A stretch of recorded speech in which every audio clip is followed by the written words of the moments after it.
আসলে বিষয়টা নিয়ে বিগত যে আওয়ামী ফেসিস্ট সরকারের আমলে মানুষের মধ্যে কোনো জানমাল নিরাপত্তা ছিল না, মানুষের মধ্যে বিভেদ সৃষ্টি হয়ে রাখতো। তো আমরা শুনছি যে বেজুরার যে মামুন আমাদের সাথে রাজনীতি করে তোর ফুয়াতো ভাই, সেই কারণে আজকে মাধবপুরের অনেক বা নেতৃবৃন্দ আমরা এখানে আসছিলাম একটা সালিশি বৈঠকের মাধ্যমে, এবং এখানে আমিন আসছে, তারা নাপ করেছে, এটা একটা নাপ যোগ্যের মাধ্যমে এটা সমাধান করবে। আমরা এখানে আসে জানলাম যে বিগত সময় অনেকবার অনেকে মানে যে এরা বিচার করছে, কিন্তু আমি বর্তমান দেখতেছি যে বিচার করার পরে এই যে সামনের জায়গাটা আমি যেখানে দাঁড়ায় আছি এটাও তার এই রফিক মেয়ের দখলে আছে, এই রফিকের জায়গা, এই পুরো সামনে যে খালি জায়গাটা এটাও রফিকেরই আছে।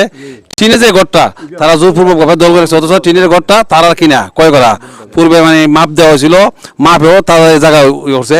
বর্তমানে সে শুনলাম যে জোরপূর্বক সে জায়গা দল করেছে, আজকে সে এখানে থাকার কথা কিন্তু এখানে নাই। মানে এখানে আমরা আসছি বা পূর্বে নির্ধারিতভাবে তারা একটা কথা ছিল যে আজকে এখানে একটা সালিশি বৈঠকের মাধ্যমে এটা সমাধান হবে, মাপ যোগ হইব, কিন্তু তারা সমাজকে অমান্য করছে।